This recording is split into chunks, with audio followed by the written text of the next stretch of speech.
Bismillahirrahmanirrahim. Assalamualaikum warahmatullahi wabarakatuh.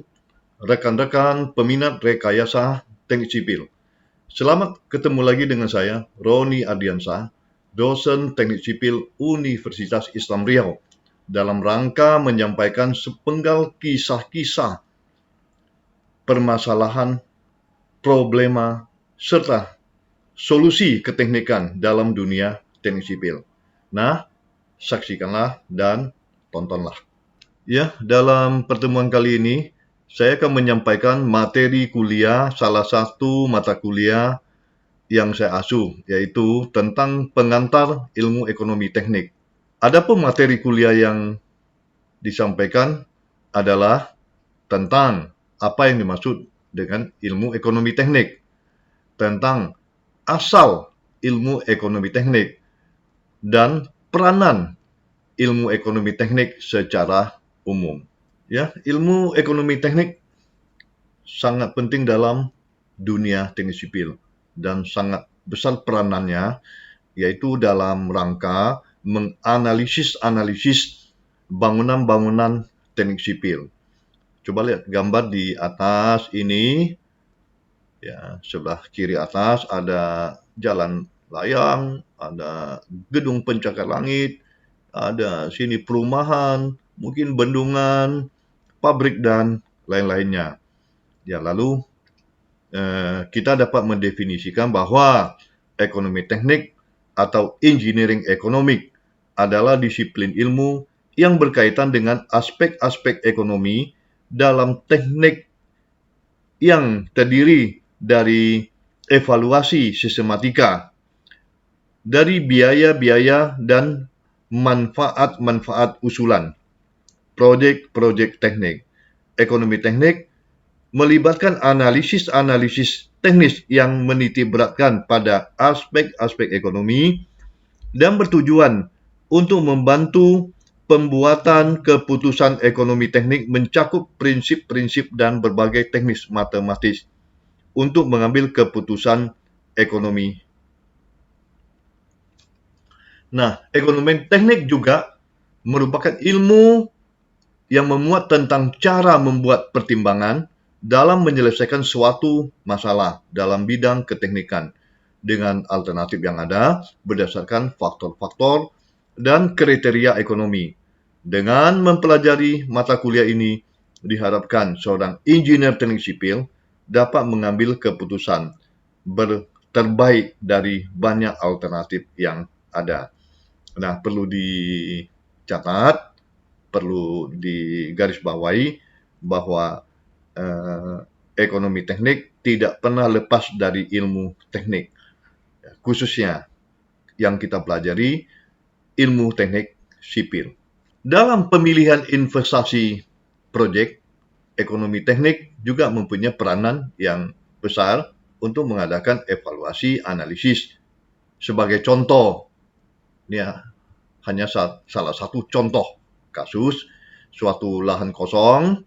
Ya, lahan kosong tentu harus diadakan pemilihan investasi. Investasi apa yang paling tepat dengan kondisi yang ada, dengan letak lahan, kondisi masyarakat, dan lain sebagainya, ketersediaan material dan lain-lain. Nah, mungkin saja ya investasi properti yang menentukan. Tapi mungkin di sisi lain setelah dikaji lebih mendalam, mungkin saja investasi perhotelan atau investasi rumah sakit. Nah, di mana yang paling menentukan itu adalah hasil dari kajian-kajian ekonomi teknis.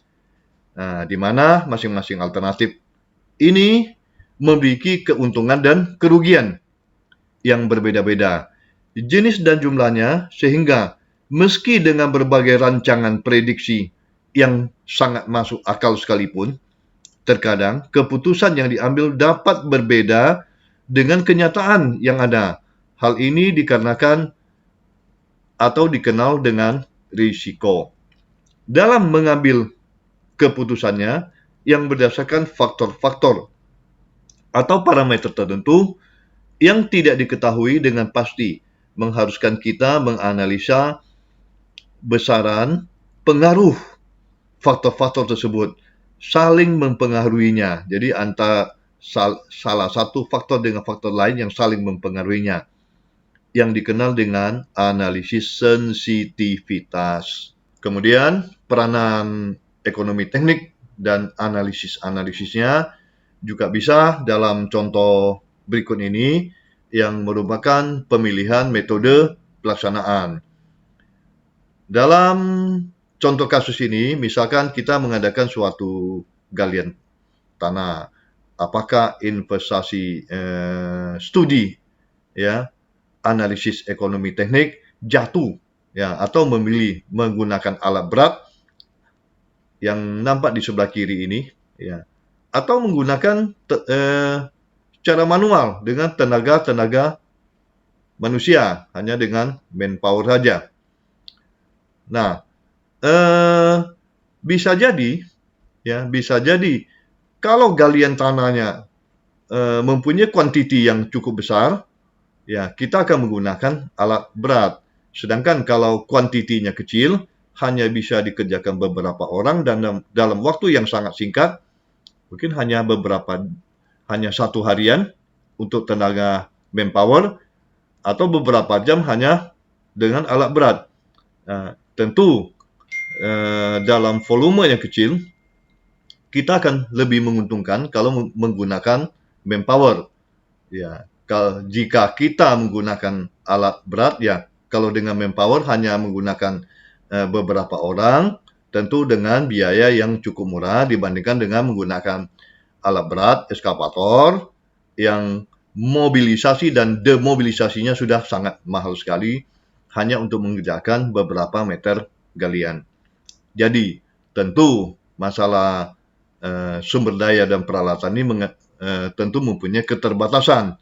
Jadi, keterbatasan dari sumber daya, ya bisa jadi manusianya, ya, material, uang, mesin, atau kesempatan dan lain-lain. Membuat munculnya berbagai alternatif. Berbagai alternatif tersebut memerlukan suatu perhitungan ekonomi dan proses analisa teknik agar memperoleh pilihan yang terbaik untuk memecahkan berbagai macam masalah yang muncul. Layaknya ketika membandingkan berbagai alternatif rancangan, membuat keputusan dalam investasi modal, mengevaluasi kesempatan finansial dan lain-lain. Konsekuensi terhadap hasil keputusan biasanya berdampak jauh ke masa yang akan datang, yang konsekuensinya itu tidak bisa diketahui secara pasti, merupakan pengambilan keputusan di bawah ketidakpastian. Nah, berikut ini kita juga bisa menemukan investasi yang paling menguntungkan dengan studi ekonomi teknik. Jadi pemilihan seperti contoh di bawah ini, apakah kita ingin memilih sistem perancah, ya sistem perancah berupa scaffolding dari besi yang lebih modern dibandingkan dengan yang gambar yang di tengah, yaitu merupakan perancah dari kayu atau bambu. Ya, tentu pemilihan ini kita harus mengadakan analisis yang mana yang paling efektif dan menentukan dan menguntungkan. Sehingga kita juga penting mengetahui bahwa adanya dugaan kondisi masa yang akan datang, kemudian perkembangan kemajuan teknologi, ya, dengan mempertimbangkan hal seperti ini, kemudian juga mempertimbangkan sinergi antara proyek-proyek yang didanai dan lain-lain. Bisa juga menemukan pemilihan lainnya, seperti contohnya memilih beberapa merek mesin dengan investasi awal mesin berapa, kemudian usia ekonomi berapa, kita akan dapat memilih mesin yang paling menguntungkan dan paling murah. Nah, kita akan melihat juga ya dari mana asal mula ekonomi teknik. Jadi dari mana asal mula istilah ekonomi teknik ini. Nah, tokoh yang pertama yang mempunyai peranan penting sebagai perintis ilmu ekonomi teknik adalah Arthur M. Wellington. Bidang ini pertama kali dirintisnya pada tahun atau pada abad ke-19. Ya. Wellington adalah seorang insinyur sipil, bidang keahlian khususnya adalah bangunan jalan kereta api di Amerika Serikat. Wellington juga menekankan aspek keuangan secara matematik untuk membuat pertimbangan dan perbandingan biaya dalam kontribusi ekonomi teknik. Jadi Wellington tadi dikatakan adalah seorang insinyur sipil Amerika Serikat. Dia juga menulis buku, yaitu judul bukunya The Economic Theory of the Location of Railway pada tahun 1877. Nah, pepatah bahwa seorang insinyur dapat melakukan untuk $1 apa yang dapat dilakukan oleh orang bodoh manapun untuk 2 orang dikaitkan dengan dia. Dia terlibat dalam desain dan konstruksi kereta api baru di Meksiko. Dia adalah kepala insinyur Toledo dan Canada Southern Railroad. Dia adalah editor dari Engineering News. Nah, tokoh berikutnya adalah Eugen Ludwig Grain.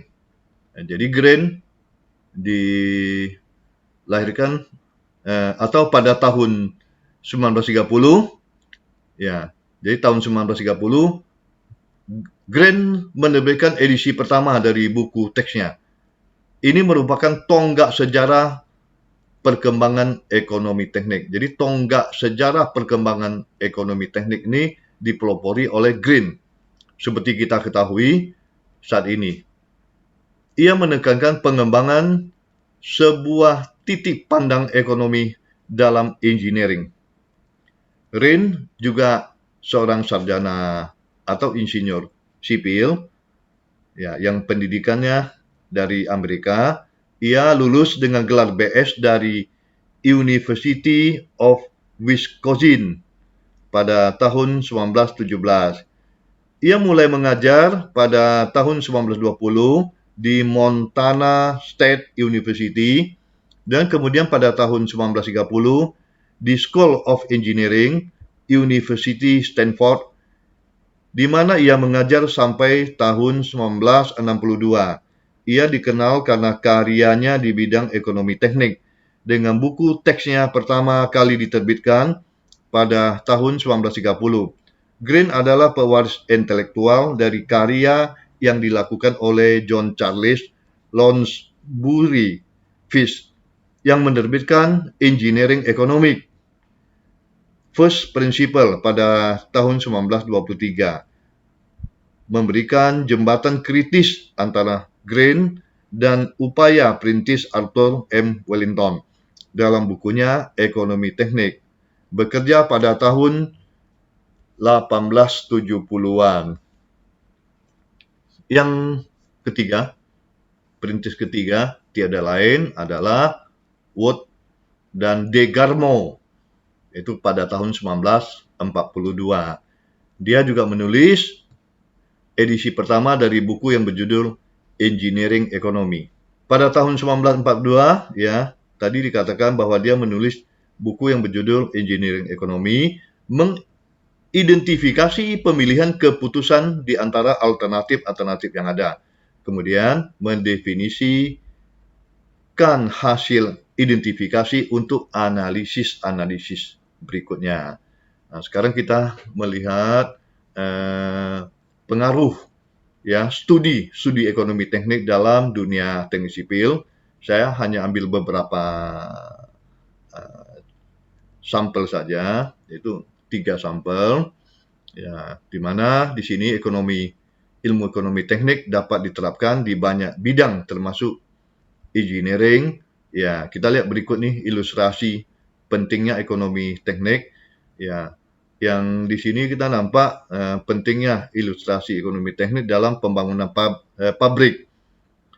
Ya, tentu dalam kajian ekonomi teknik, dalam studi investasi, akan muncul pertanyaan-pertanyaan yang berkaitan dengan investasi.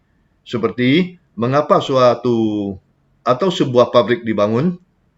Bagaimana memastikan bahwa investasinya akan mendatangkan pendapatan? Dan juga bagaimana menilai pabrik tersebut setelah beberapa tahun berjalan. Yang berikutnya, untuk pembangunan bendungan juga timbul serangkaian pertanyaan di bidang investasi. Antara lain, ya, bagaimana bendung dapat memberikan manfaat bagi masyarakat?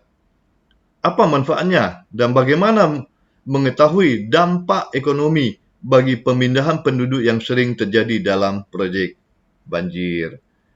Berikutnya, itu pembangunan jalan.